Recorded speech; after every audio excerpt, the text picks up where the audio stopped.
apa yang dipersoalkan oleh Pak Nandar di dalam Yesaya itu, Matius tulis dengan jelas. Perhatikan ya, supaya genaplah firman yang disampaikan oleh Nabi Yesaya.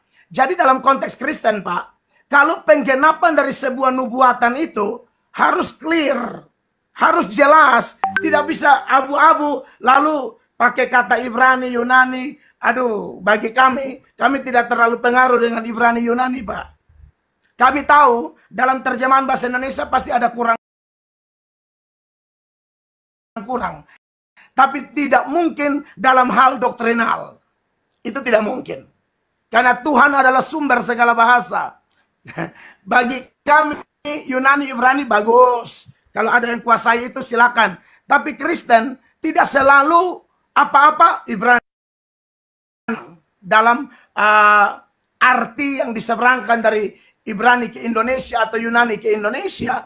Tapi bagi kami tidak akan mempengaruhi doktrinal. Saya lanjut. Supaya genaplah firman yang disampaikan oleh Nabi Yesaya, Pak. Yesaya yang mana? Yang tadi yang Bapak kutip. 18. Matius 12:18. Lihatlah, itu hambaku yang kupilih. Kutipannya jelas, Pak. Itulah hambaku, itu hambaku yang kupilih, yang kukasihi, yang kepadanya jiwaku berkenan. Aku akan menaruh rohku ke atasnya, dan ia akan memaklumkan hukum kepada bangsa-bangsa. Ia tidak akan berbantah dan tidak akan berteriak, dan orang tidak akan mendengar suaranya di jalan-jalan. Sekali lagi, pengertian suaranya di jalan-jalan, saya sudah sampaikan tadi, itu Yesus sedang mengkontraskan antara hamba yang dinubuatkan di Yesaya dengan rohaniwan-rohaniwan palsu yang ujung-ujungnya berkomplotan bunuh Yesus. Jadi itu perlu dipahami, Pak. Sekali lagi, Bapak mau belajar Ibrani, Yunani, atau apapun, tapi bagi kami tafsir Alkitab itu harus selaras lah. Harus penggenapannya tuh jelas, begitu ya Pak ya. Lalu dikatakan, bulu yang patah terkulai tidak akan diputuskannya. Ini bicara tentang apa, Pak? Bicara tentang orang-orang yang datang kepada Yesus apapun backgroundnya. Entah dia pendosa, pejina, tukang santet, narkoba, atau orang-orang tertolak dalam keluarga, tertolak secara sosial. Tetapi ketika datang kepada Yesus, orang itu diterima. Nah ini paralel dengan satu data atau senada dengan Yohanes 6 ayat 37, di mana Tuhan Yesus bilang begini, semua yang diberikan Bapa kepadaku akan datang kepadaku, dan barang siapa datang kepadaku, ia tidak akan kubuang. Itu pengertian dari kalimat ini. Bulu yang patah terkulai tidak akan diputuskannya, dan sumbu yang pudar nyalanya tidak akan dipadamkannya, sampai ia menjadikan hukum itu menang, dan padanya lah bangsa-bangsa akan berharap. Jadi sekali lagi, pengertian dari satu data itu tidak selalu letter P, Pak. Ya, jadi jangan bilang Yesus tidak berteriak berarti Yesus tidak khotbah sama sekali. Bukan. Ada hal yang dimaksudkan oleh Tuhan Yesus di situ. Begitu Pak Nandar ya. Jadi bagi saya, kalau Pak Nandar paksakan itu kepada Nabi Muhammad, waduh, itu tidak cocok. Apalagi Nabi Muhammad orang Arab dan sejarah nabi-nabi semua. Bagi Kristen loh Pak ya, bagi Kristen Pak. Karena Bapak sudah sampaikan pandangan Bapak berdasarkan Al-Quran dan lain sebagainya. Bagi Kristen Pak, Yesus itu nabi terakhir. Setelah Yesus tidak perlu lagi nabi-nabi. Itu Kristen Pak. Jadi kalau saya pribadi sangat menghormati orang Islam, dan saya akan menyebut nabinya orang Islam. Jadi kalau Pak pakai lagi tadi Yohanes 16 ayat 13, itu lebih fatal lagi Pak. Itu tidak mungkin ya merujuk kepada seorang manusia ya. Saya berikan beberapa komentar Pak ya. Saya juga punya komentar-komentar yang menurut saya sangat menarik. Oh tadi Bapak balik video ya. Balik video yang mana nih? Ah tak usah balik-balik lah. Kan kalau Bapak kan pakai kasih tunjuk tulisan. Saya Saya enggak usah lah, saya bacain aja ya Pak ya. Ini teolog-teolog Kalau yang mau ratusan Bapak tahun pojok, hidup sebelum pendeta-pendeta. siap. Siap. Saya Kalau kembali. mau putar balik Teolog-teolog kamera, yang pojok hidup kanan, Pak.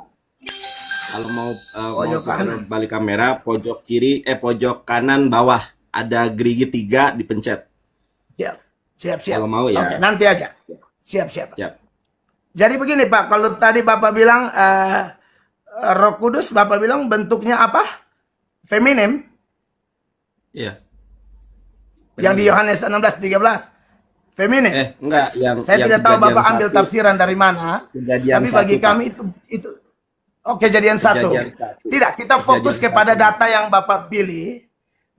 Data yang Bapak pilih di Yohanes 16 ayat 13 yang Bapak mengatakan itu Nabi Muhammad. Itu tidak demikian, Pak, ya. Itu bukan orang tapi roh. Nabi Muhammad itu orang, bukan roh.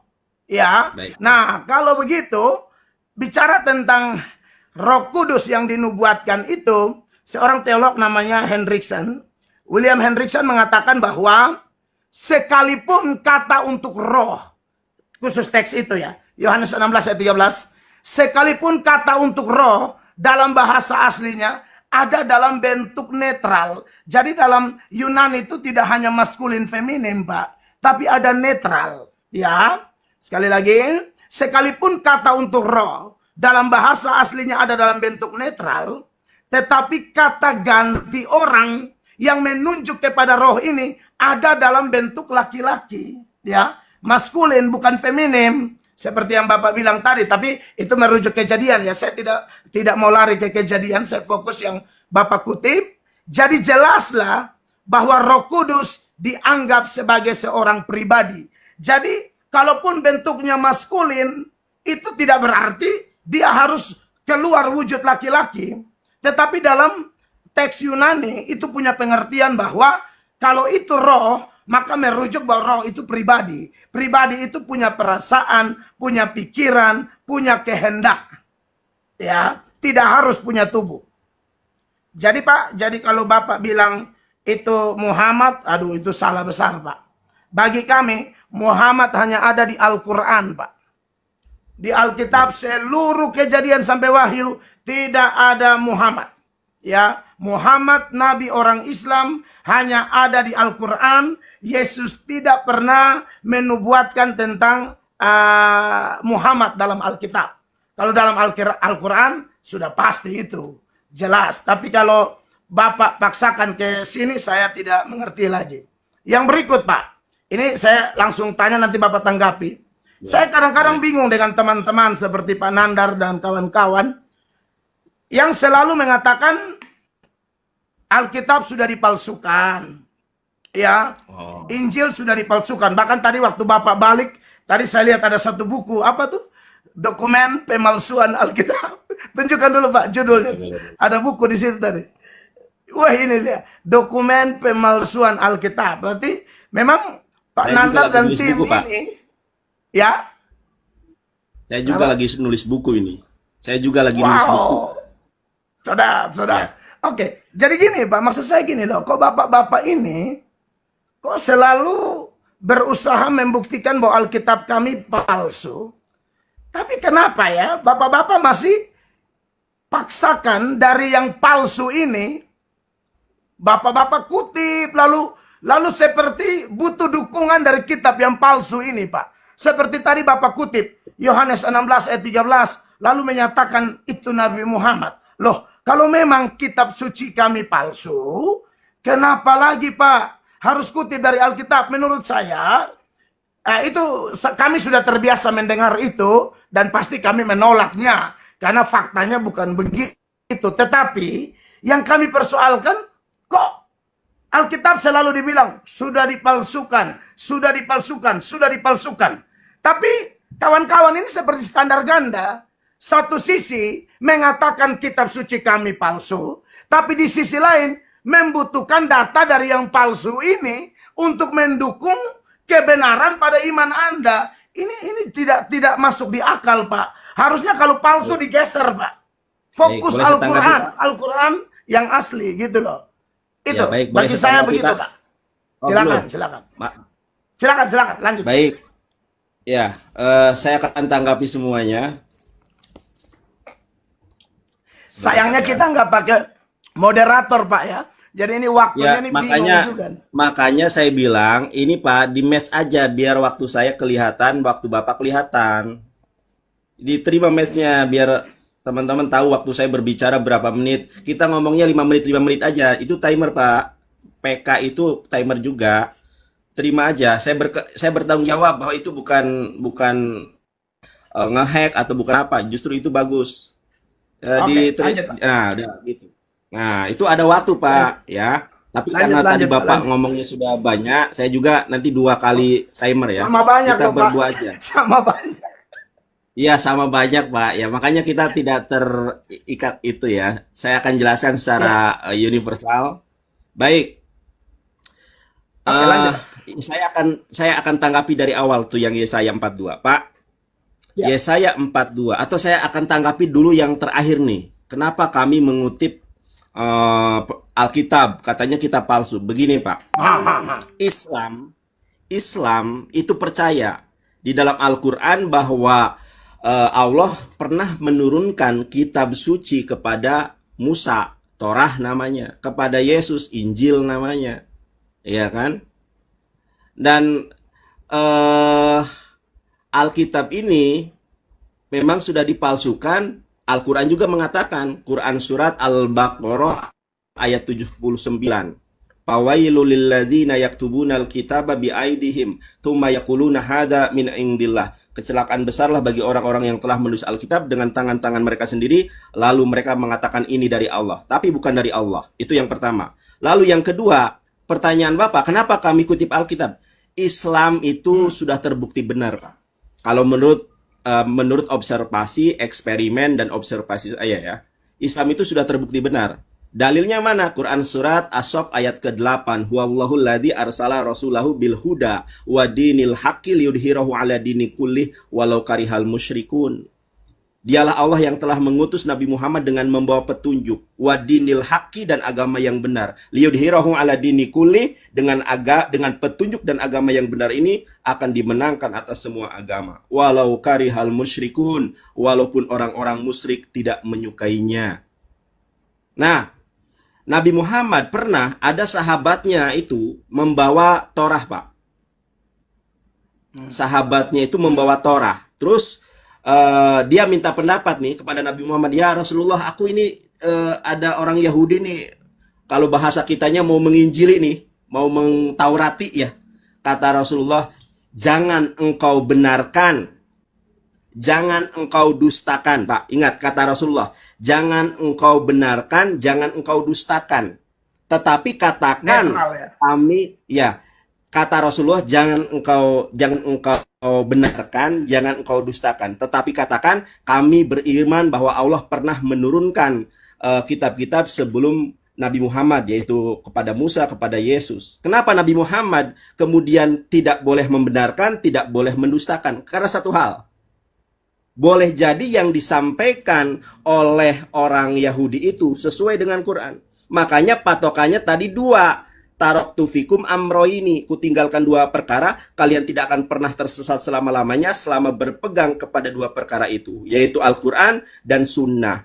Nah, jadi tolak ukurnya adalah Al-Quran dan Sunnah. Kalau Yesus mengajarkan Shema Yisrael Adonai Eloheinu Adonai Ehad, atau di dalam Matius 4 ayat ke-10 kata Yesus, Ibedu et Allah ribboni wa ribbonehem, sembahlah hanya kepada Allah Tuhanku dan Tuhan kalian. Sesuai enggak dengan Quran? Sesuai. Ketika Yesus mengatakan Tuhan kita adalah Allah yang Esa, sesuai enggak dengan Quran? Nah, itulah yang kemudian sesuai dengan Al-Quran, sesuai dengan Sunnah, kita percaya. Karena ajarannya sesuai dengan Al-Quran dan Sunnah, yaitu apa? Mengajarkan Tuhan yang Esa, kemudian menubuatkan Nabi Muhammad. Bapak tahu tidak? Ini penjelasan saya tentang kata palsu, Pak. Palsu itu tidak asli. Yang namanya tidak asli saya improvisasikan dengan sebuah botol ya. Ini katakanlah botol. Botol ini keseluruhannya 600 mili. 600 mili ini saya isi 300 mili madu. Asli madu ini 300 mili. Kemudian saya isi gula aren 300 mili. Saya kocok botol ini. Saya tanya, Pak, ini madu asli atau tidak? Bapak katakan tidak asli. Kenapa? Karena sudah tercampur dengan gula aren. 300 mili. Yang sebenarnya madu adalah 300 mili. Kalau saya tanya, Pak, apakah di dalam botol ini ada madunya? Ada. Begitupun Alkitab. Alkitab itu memang tidak asli, tetapi masih ada nilai-nilai kebenaran di dalamnya. Tentang Nabi Muhammad, tentang keesaan, tentang kisah para nabi yang sesuai dengan Quran. Oke, itu masalah diksi palsu atau prase kata palsu. Lalu, ya itu palsu, Pak. Jadi palsu itu Alkitab sudah palsu memang, tapi di dalam Alkitab yang sudah palsu ini ada mungkin firman yang masih terjaga. Salah satunya tentang ketuhanan, tentang nubuatan. Nandar, ini waktunya di mana nih? Sekarang waktunya saya akan jelaskan. Ya, waktunya 2 kali, Pak. Karena tadi Bapak juga panjang ngomongnya. Itu saya nanggapi satu perkara loh. Terima, Pak. Siap. Yesaya. Ya. Terima, Pak. Ya, terima, Pak. Nah, Bapak lihat ini, Pak ya.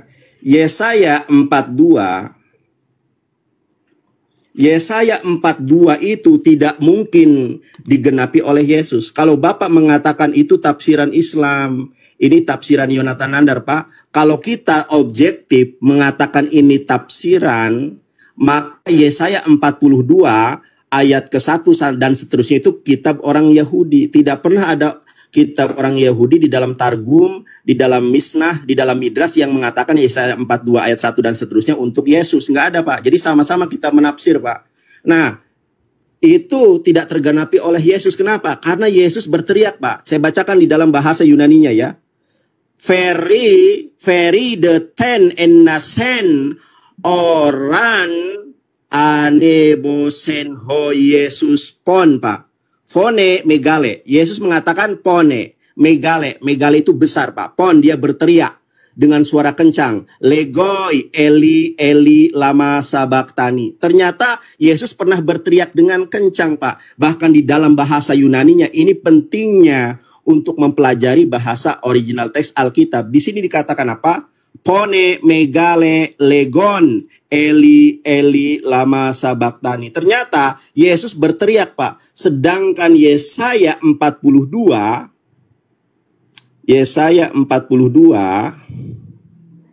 ayat keempat, di sini dikatakan ia sendiri tidak akan menjadi pudar dan tidak akan patah terkulai. Ia sendiri tidak akan menjadi pudar. Ini bukan Yesus. Karena Yesus pudar, Pak. Tidak akan patah terkulai. Yesus patah terkulai, Pak. Kemudian sampai ia menegakkan hukum di bumi. Segala pulau mengajarkan pengajarannya. Nah, jadi kalau untuk Yesus, ini tidak akan tergenapi.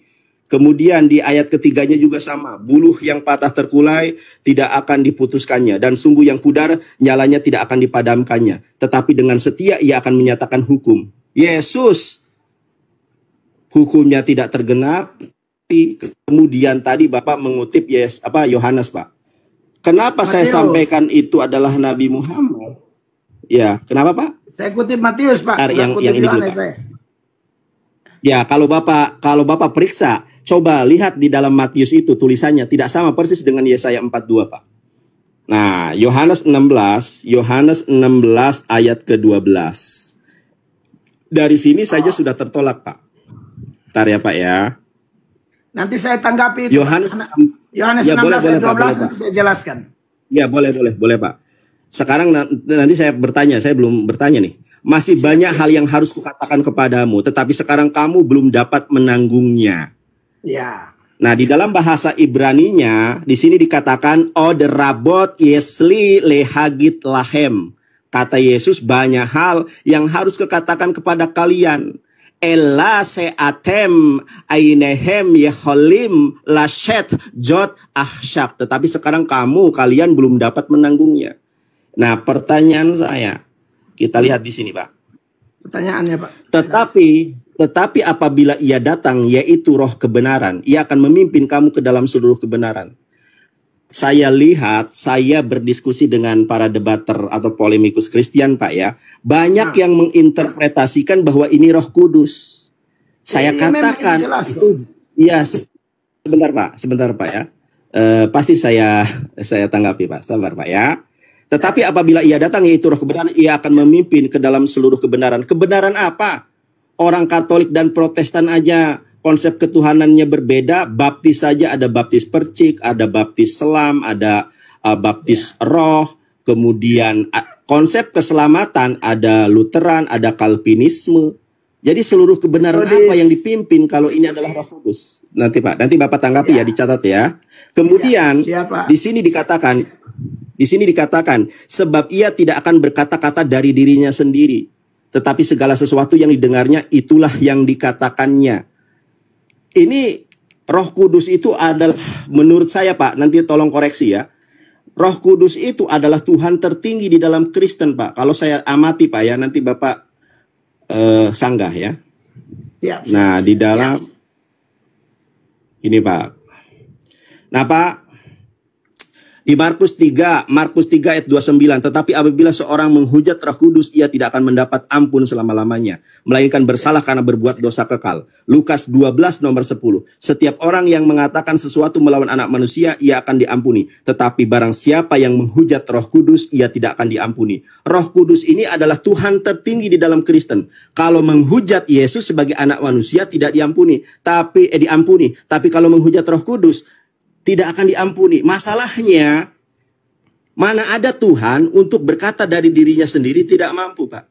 Ini hanya merujuk kepada Nabi Muhammad di dalam Quran surat An-Najm ayat 1-4, wa ma yantiqu anil hawa in huwa illa wahyu yuha. Nabi Muhammad itu tidak berkata-kata dari dirinya sendiri. Apa yang dia katakan adalah apa yang didengarnya dari Ruhul Kudus, Jibril alaihissalam. Kemudian ia akan memberitakan kepadamu hal-hal yang akan datang. Roh Kudus mana yang memberitakan hal-hal yang akan datang? Pak, ini ya, saya tunjukkan kepada Bapak satu ayat.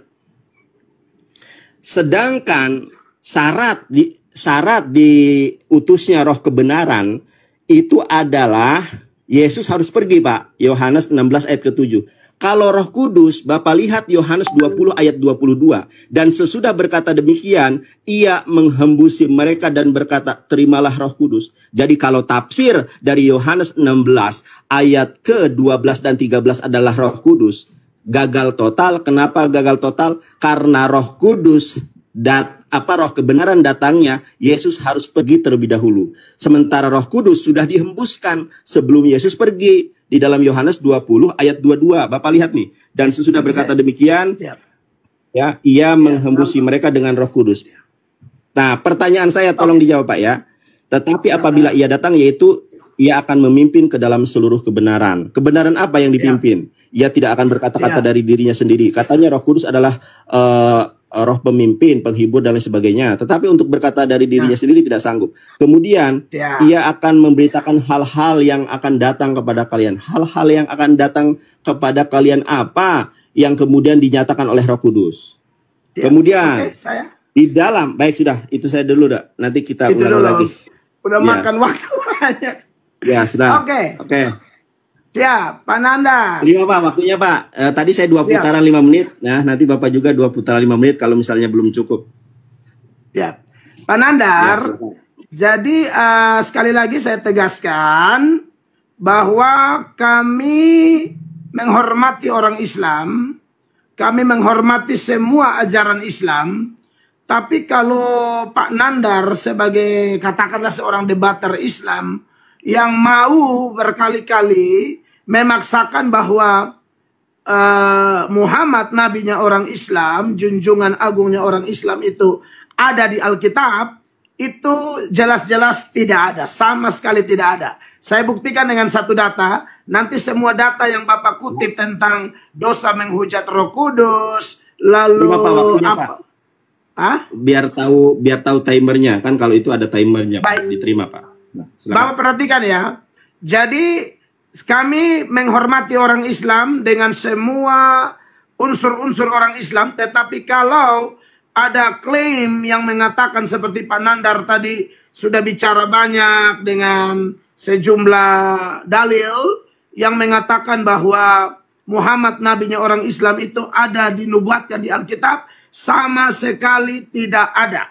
Karena bagi kami Tuhan Yesus adalah dia Tuhan, dia imam, dia nabi, dan dia nabi yang terakhir. Setelah Yesus datang, lalu dia mati di Golgota, semua prinsip keimaman dalam Yahudi dibatalkan, seturut Efesus 2 ayat 15, ya. Dan juga semua nabi-nabi, tidak ada lagi nabi-nabi setelah Yesus. Kalau ada orang yang disebut nabi, atau dalam gereja ada karunia kenabian, itu bukan pribadinya nabi, tapi fungsi atau perannya sebagai nabi. Tapi sosok nabi setelah Yesus itu tidak ada lagi. Dalilnya dari mana? Perhatikan Ibrani pasal 1 ayat 1 dan 2. Setelah pada zaman dahulu Allah berulang kali dan dalam pelbagai cara berbicara kepada nenek moyang kita dengan perantaraan nabi-nabi. Jadi sebelum Yesus, nabi-nabi terlalu banyak, ya. Musa, Elia, Yesaya, Yeremia, Mika, Sefanya, Amos, Daniel, bahkan sampai Yohanes Pembaptis. Tapi setelah itu, pada waktu Yesus datang, perhatikan ayatnya yang kedua, Saudara Nandar. Maka pada zaman akhir ini, perhatikan Pak Nandar, pada zaman akhir ini. Zaman akhir itu adalah satu periode, ini perlu Anda tahu atau semua orang, mungkin kebanyakan debater Islam tidak tahu istilah ini. Zaman akhir itu beda dengan akhir zaman. Zaman akhir adalah satu periode dari kedatangan Yesus pertama sampai kedatangan Yesus kedua entah kapan. Kita semua sedang menunggu. Dia datang sebagai hakim, sebagai Allah, dan dia akan kumpul semua bangsa, bukan semua gereja. Karena dia memang penguasa dunia akhirat. Lalu Pak Nandar, waktu Yesus datang itu, ya, Yesus datang itu Pak Nandar, ya, di zaman akhir pada waktu kedatangan pertama, itu semua nabi-nabi sudah tidak ada lagi. Jadi kami menolak siapapun yang menyebut dirinya nabi, lalu seolah-olah dia adalah penuntun kami, tidak ada. Bagi kami apa yang Yesus lakukan sudah sempurna. Karena ketika dia disalib, perkataan ke-6 disalib, dia berkata dalam bahasa Yunani, tetelestai, sudah selesai. Jadi kalau sudah selesai, maksudnya ialah kita tidak perlu lagi, ya, penyelesaian yang lain, ya. Bahwa Yesus sudah menyiapkan jalan satu-satunya ke surga. Artinya untuk masuk ke surga hanya butuh Kristus. Dan pekerjaan seperti itu hanya bisa dilakukan oleh Allah. Itu yang pertama. Yang berikut adalah Bapak Nandar persoalkan Yohanes 16 ayat 12. Masih banyak yang ingin kukatakan kepadamu, tetapi kamu belum bisa menanggungnya. Apa yang dimaksudkan dengan belum bisa menanggung? Manusia seperti Petrus dan kawan-kawan adalah manusia lemah. Ya, Petrus pernah berjanji dengan semangat di dalam perjamuan malam, seturut Markus pasal 14, mulai ayat 26, 27, 28, 29, sampai ayat 30. Bahwa semua boleh tergoncang imannya, tapi aku tidak. Tapi Yesus bilang, Petrus, hari ini, malam ini juga, sebelum ayam berkokok 2 kali, engkau menyangkal aku 3 kali. Dan terbukti dengan kekuatan Petrus sendiri tidak bisa. Jadi pengertian, kamu belum bisa menanggungnya artinya apa? Yesus belum mati di Golgota dan Roh Kudus belum dicurahkan. Itu saja Pak, tidak bisa melebar kemana-mana. Ya, nah jadi ternyata memang banyak ajaran yang Yesus sampaikan kepada murid-murid, Pak. Perhatikan, banyak ajaran yang Yesus sampaikan kepada murid-murid, tetapi terbatasnya mereka, sehingga mereka tidak mampu menanggungnya, Pak. Misalnya, ketika Yesus berkata bahwa dia akan menderita, dia akan mati, dia akan bangkit, murid-murid tidak paham itu. Makanya pada waktu Yesus mati itu, mereka kecewa. Klopas dan temannya mau menuju Emmaus, Thomas tinggalkan persekutuan, mereka ketakutan, lalu mereka kembali kepada pekerjaan lama. Tapi nanti setelah Roh Kudus turun, Dan Roh Kudus itu bukan manusia, sudah pasti bukan Muhammad. Itu Roh Kudus turun ya. Pada waktu Roh Kudus turun itu Pak, nah disitulah Petrus kuat. Makanya pengkhotbah pertama yang melalui khotbahnya 3.000 orang bertobat, itu Simon Petrus Pak. Dan di depan pengadilan Petrus bisa berkata dengan kekuatan Roh Kudus bahwa di bawah kolong langit ini tidak ada nama lain yang olehnya orang beroleh selamat kecuali nama Tuhan Yesus. Dulu perempuan bertanya, bukankah kau pengikut Yesus? Dia ketakutan Pak, dia menyangkal. Kenapa? Karena belum ada Roh Kudus. Itulah yang Yesus maksudkan, engkau belum sanggup menanggungnya. Dalam Yohanes 16 ayat 12. Makanya di ayat 13, 14, 15, dia janji Roh Kudus Pak. Itu tidak memungkinkan Muhammad Pak. Sekali lagi Pak ya, kami hormati orang Islam, kami hormati ajaran Islam, tapi kami tidak membutuhkan Muhammad. Kami hormat, tapi bagi kami Tuhan Yesus selesai, Roh Kudus selesai. Begitu. Bapak masih butuh waktu, kalau butuh terima tuh, biar 5 menit, biar 10 menit. Udah selesai waktunya. Yang berikut Pak Nandar, saya tambah dulu ini. Karena menghujat roh tadi. Bapak bilang menghujat roh, kutip-kutip data Markus 3, Lukas, dan lain sebagainya, juga masih ada di Matius. Begini Pak Nandar, bahwa pengertian ayat itu bukan berarti Roh Kudus lebih tinggi dari Yesus. Kristen tidak percaya itu. Kristen mempercayai Pak, Bapa, Anak, dan Roh Kudus itu sehakikat, sederajat, melekat. Tidak bisa dipisahkan tapi bisa dibedakan. Tidak ada lebih kecil, tidak ada lebih besar. Tidak ada lebih kemudian dan tidak ada lebih belakangan. Nah, kenapa kok menghujat roh itu kesannya dosanya lebih besar? Supaya Bapak tahu, yang membuat orang bisa percaya Yesus sebagai Tuhan itu Roh Kudus. Misalnya seperti Pak Nandar begini ya. Pak Nandar kan tidak percaya Yesus sebagai Tuhan. Dalam sudut pandang Kristen meyakini Pak Nandar tidak ada Roh Kudus. Kalau ada Roh Kudus, maka menurut 1 Korintus 12 ayatnya yang ketiga, Roh Kudus itulah yang membuat pengakuan orang tentang Yesus itu mantap. Makanya setelah ada Roh Kudus, Petrus khotbah berapi-api Pak. Penuaian berlaksa-laksa. Ada tantangan pun dia tidak bisa lari lagi. Karena Roh Kudus itu adalah kekuatan kami. Orang Kristen Pak. Jadi ayat yang Bapak kutip di Markus, Lukas, Yohanes segala macam. Tentang Roh Kudus. Bilang Roh Kudus lebih tinggi. Itu salah Pak. Nah inilah. Makanya saya lihat teman-teman polemikus Islam seperti Pak Nandar ini. Memang tidak mengerti cara tafsir Alkitab. Walaupun Pak Nandar sudah mati-matian pakai bahasa Yunani, Ibrani, tetap salah. Jadi begini Pak. Jadi Roh Kudus itu tidak lebih tinggi dari Bapa dan Yesus. Sederajat. Tapi itu bicara peran Pak. Bicara fungsi. Saya sama Pak Nandar ini tidak ada lebih kecil, tidak ada lebih besar Pak. Kita sehakikat Pak. Karena kita sama-sama manusia. Saya punya istri lah. Saya punya istri. Saya dan beliau itu sehakikat Pak. Sederajat. Tapi dalam peran. Nah ini yang banyak polemikus Islam tidak mengerti. Mereka kadang-kadang pakai peran. Ya, lalu mereka pasang untuk membantah hakikat. Salah. Bapa itu Allah. Yesus itu Allah. Roh Kudus itu Allah. Tapi dalam urusan peran. Makanya ada istilah, Bapak mengutus Yesus. Contoh, Pak Prabowo, Pak Jokowi mengutus Pak Prabowo. Secara peran, memang beda Pak. Satu presiden, satu menham. Tapi secara hakikat Pak, tidak ada lebih kecil, tidak ada lebih besar. Pak Jokowi manusia, Pak Prabowo manusia.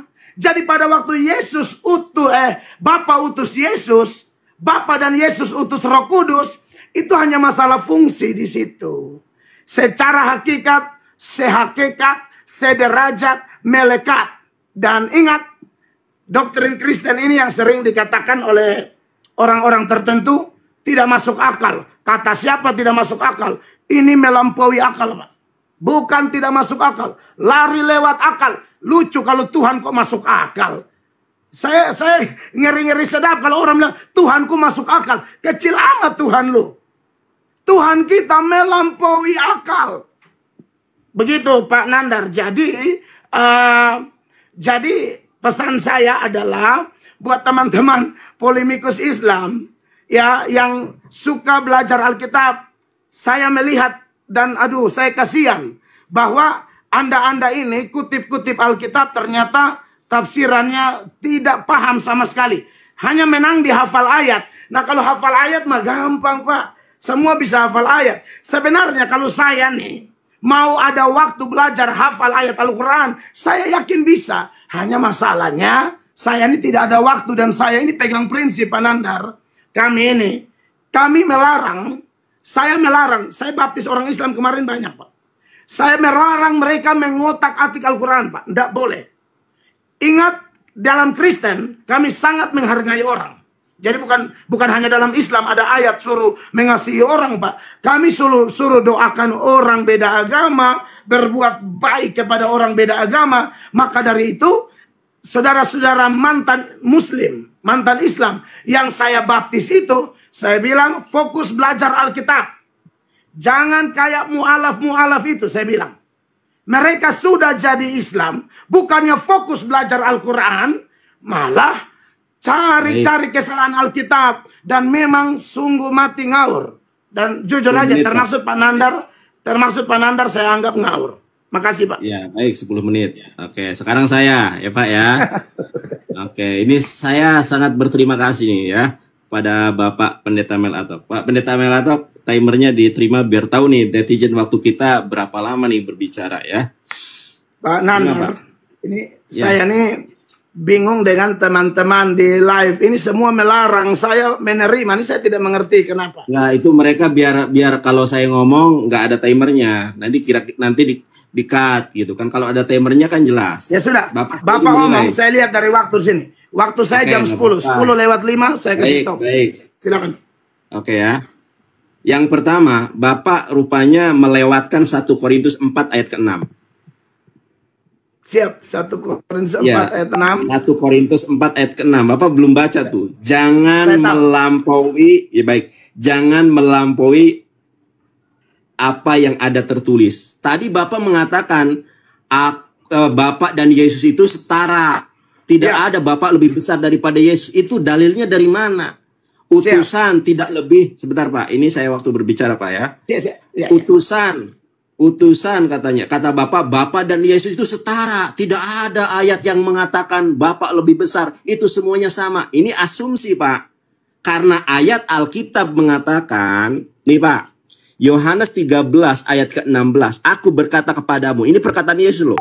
Sesungguhnya seorang hamba tidak lebih tinggi daripada tuannya, ataupun seorang utusan daripada dia yang mengutusnya.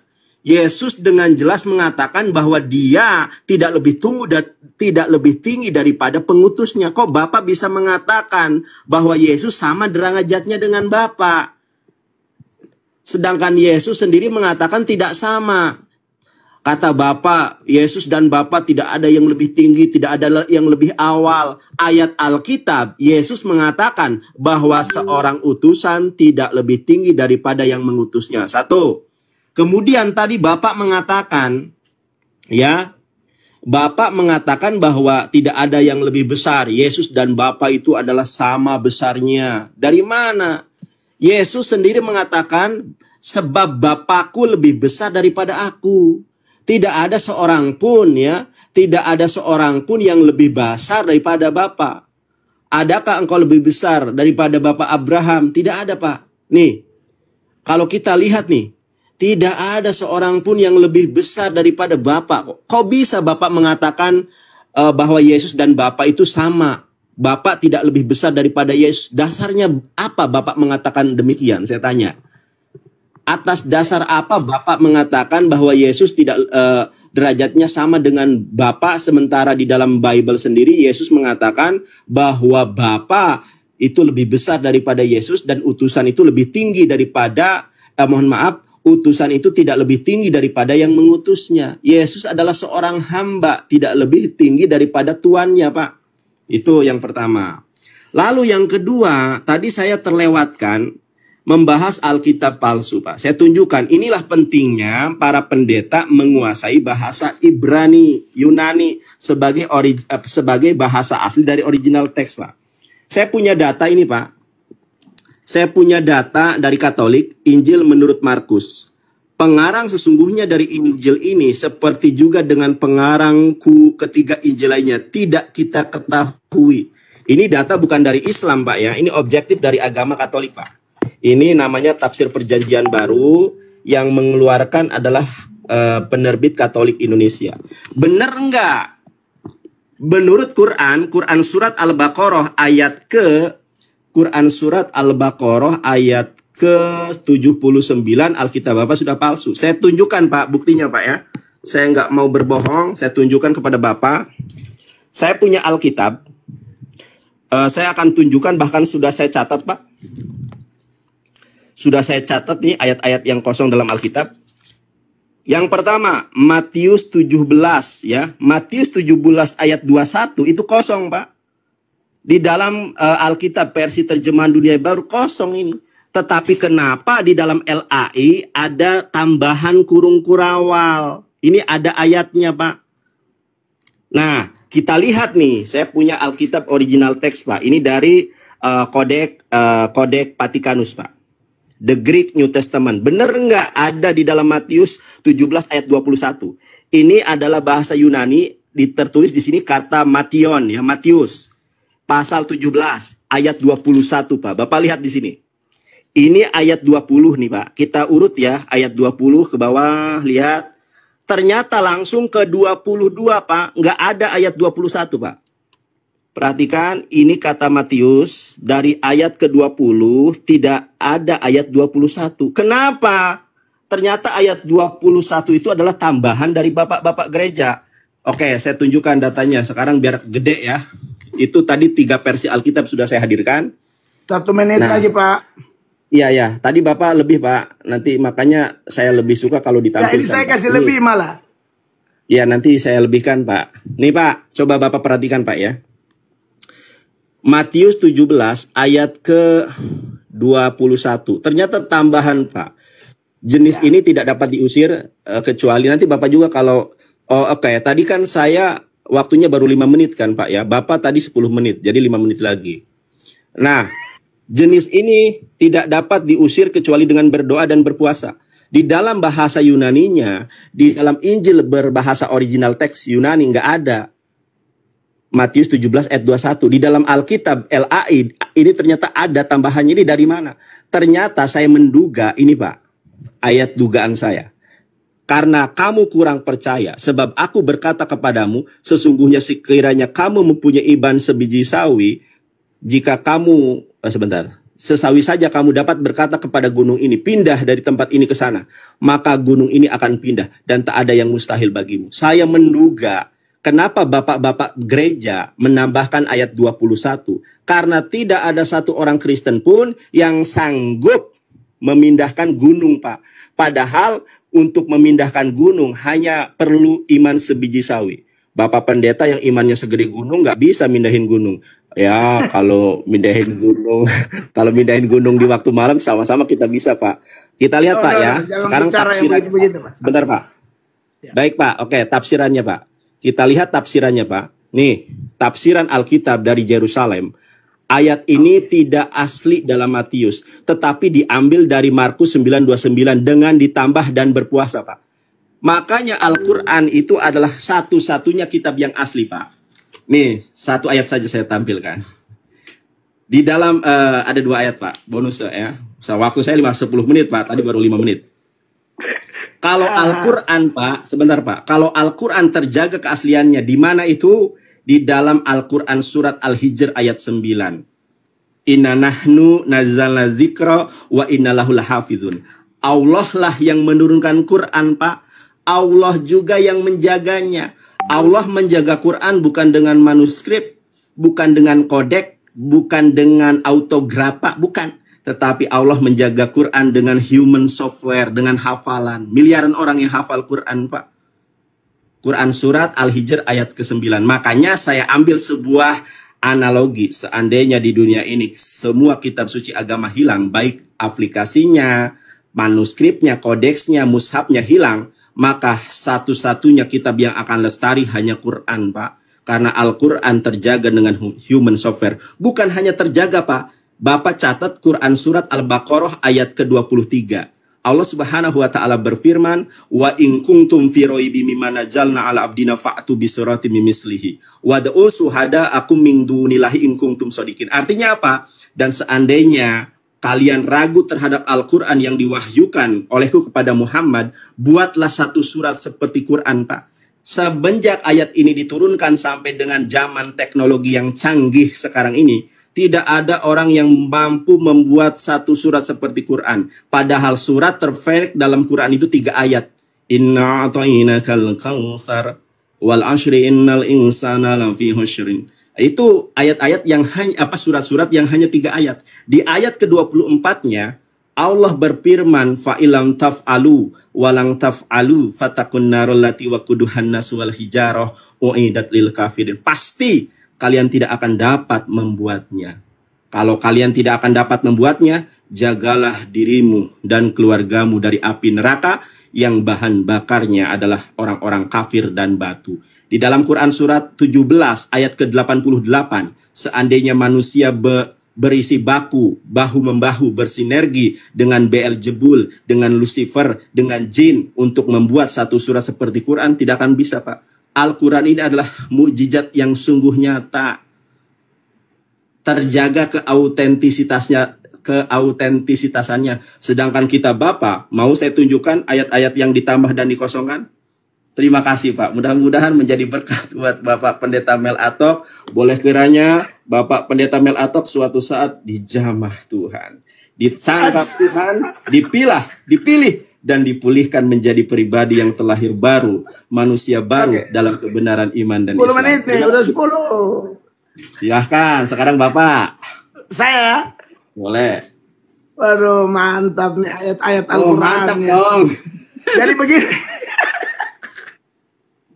Pak Dandar, jadi begini. Di dalam iman Kristen, sekali lagi dalam ajaran Kristen, kami tidak butuh topangan kitab suci agama lain. Kami hargai Al-Quran, kami hargai Tripitaka, kami hargai Weda. Tetapi untuk memohon seperti butuh kontribusi untuk memperteguh iman kami, kami sama sekali tidak butuh manapun. Kami hanya butuh Alkitab. Sekalipun Bapak tadi sudah kasih tunjuk ini ada tanda kurung kurawal segala macam, nanti saya respon.